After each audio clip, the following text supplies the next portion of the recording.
Great Zimbabwe is the name of the stone ruins of an ancient city near modern-day Masvingo, Zimbabwe.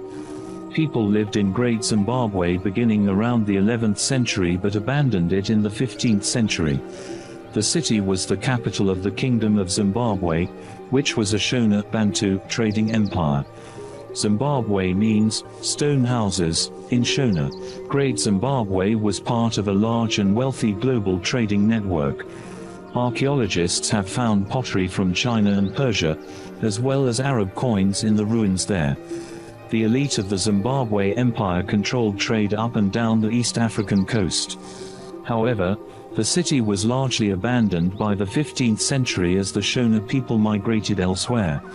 The exact reasons for the abandonment are unknown, but it is likely that exhaustion of resources and overpopulation were contributing factors.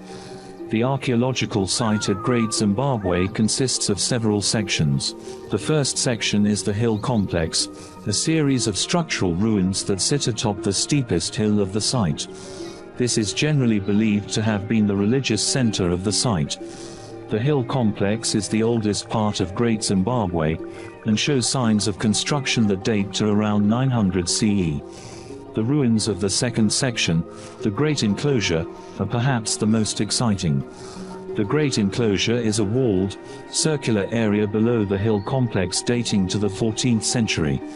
The walls are over 9.7 meters high in places, and the enclosure's circumference is 250 meters. The walls were built without mortar, relying on carefully shaped rocks to hold the walls' shape on their own. Inside the enclosure is a second set of walls, following the same curve as the outside walls, which end in a stone tower 10 meters high. While the function of this enclosure is unknown, archaeologists suggest it could have been a royal residence or a symbolic grain storage facility.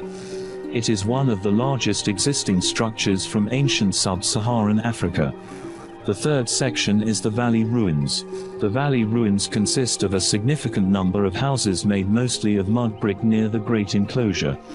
The distribution and number of houses suggests that Great Zimbabwe boasted a large population, between 10,000 to 20,000 people. Archaeological research has unearthed several soapstone bird sculptures in the ruins. These birds are thought to have served a religious function, and may have been displayed on pedestals. These birds appear on the modern Zimbabwean flag and are national symbols of Zimbabwe. Despite the damage done by the colonial looters, today, the legacy of Great Zimbabwe lives on as one of the largest and most culturally important archaeological sites of its kind in Africa.